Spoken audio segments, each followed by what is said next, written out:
بسم اللہ الرحمن الرحیم۔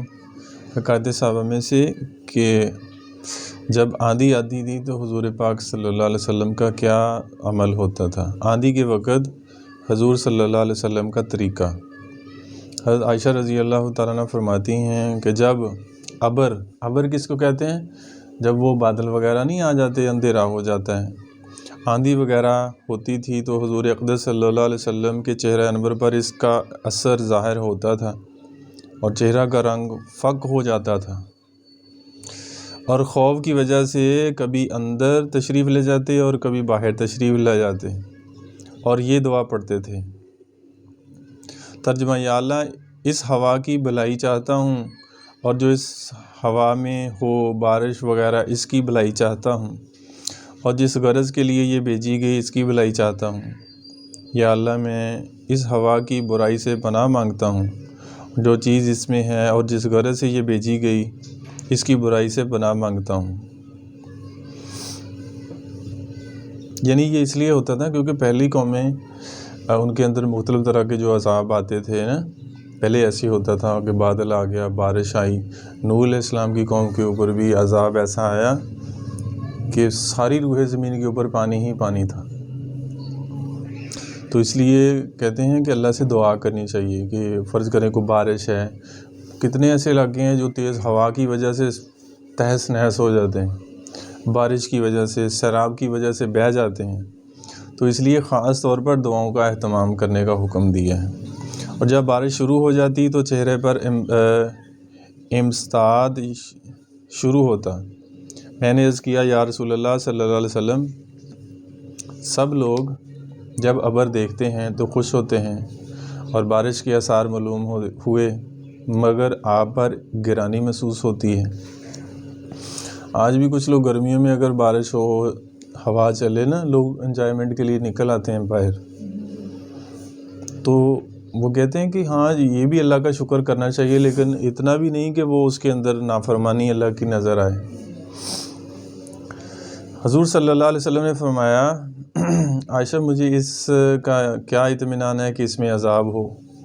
قوم عاد کو ہوا کے ہی عذاب دیا گیا، اور وہ ابر کو تو دیکھ کر خوش ہوئے تھے کہ اس ابر میں ہمارے لیے پانی برسایا جائے گا، حالانکہ اس میں عذاب تھا۔ یعنی اس کے اندر سے نا بارش کی بجائے آگ برسی، جنہوں نے جل کے جو ہے نا وہ راکھ ہو گئے۔ پھر قوم عاد کے بارے میں ایک اور قوم، اس پہ اللہ کا عذاب آیا، تو وہ اتنے لمبے قد والے تھے، وہ ہوا میں اوپر جاتے تھے اور اوپر سے وہ ٹکراتے تھے ان کے سر، اور جو ہے نا وہ ان کے جو ہے نا وہ دماغ پھٹ جاتے تھے اور وہ گرتے تھے نیچے اور وہ مر جاتے تھے۔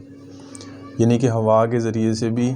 پھر اللہ جل شانہ کا جو ارشاد ہے ترجمہ، ان لوگوں نے یعنی قوم عاد نے جب اس بادل کو اپنے وادیوں کے مقابل آتے ہوئے دیکھا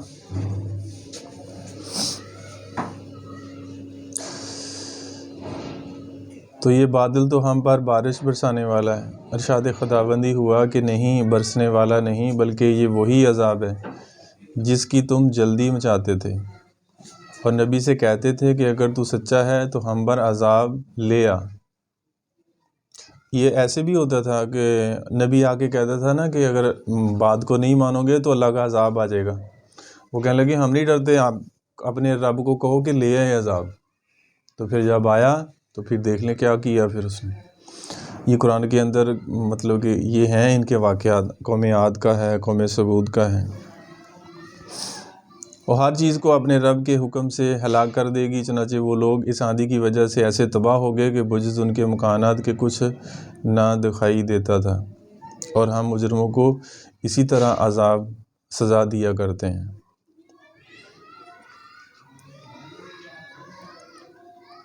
فائدہ میں لکھتے ہیں یہ اللہ کے خوف کا حال اسی پاک ذات کا ہے کہ جس کا سید الاولین والآخرین ہونا خود اس کی ارشاد سے سب کو معلوم ہے۔ خود کلام پاک میں یہ ارشاد ہے کہ اللہ تعالیٰ ایسا نہ کریں گے کہ ان میں سے آپ کے ہوتے ہوئے ان کو عذاب دیں۔ اس وعدہ خداوندی کے باوجود پھر حضور اقدس صلی اللہ علیہ وسلم کے خوف الہی کا یہ حال تھا کہ ابر اور آندھی کو دیکھ کر پہلی قوموں کے عذاب یاد آ جاتے تھے۔ اسی کے ساتھ ایک نگاہ اپنے حال پر بھی کرنا چاہیے کہ ہم لوگ ہر وقت گناہوں میں مبتلا رہتے ہیں، زلزلوں اور دوسری قسم کے عذابوں کو دیکھ کر بجائے اس کے متاثر ہونے کے، توبہ استغفار، نماز وغیرہ میں مشغول ہونے کے، دوسری قسم کے لغو تحقیقات میں پڑ جاتے ہیں۔ ایسے ہی ہوتا ہے نا، حالانکہ ایسا نہیں کرنا چاہیے، بلکہ ہمیں پہلی جو قومیں تھیں جتنی بھی نافرمان ہوتی تھی تو ان پر اللہ کا عذاب آ جاتا تھا۔ اب اس امت کے اوپر کیونکہ اللہ کا خاص کرم ہے کہ اللہ قرآن مجید کے اندر آتا ہے کہ اجتماعی طور پر یہ قوم آپ کی جو ہے امت تباہ نہیں ہوگی جب تک ان کے اندر دو چیزیں ہیں، یعنی جب آپ ان کے اندر موجود ہوں گے تب تک ان کے اوپر عذاب نہیں آئے گا۔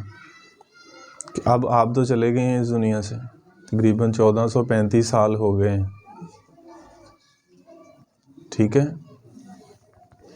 تو دوسری چیز وہ کہتے ہیں آپ بچ سکتے ہو اگر آپ توبہ استغفار کرتے رہیں گے، یعنی اگر آپ توبہ استغفار مسلسل کرتے رہیں گے تب بھی آپ محفوظ رہیں گے اللہ کے اجتماعی عذاب سے، نہیں تو اب معاشرے کے اندر تقریباً سارے ہی جرائم پائے جاتے ہیں۔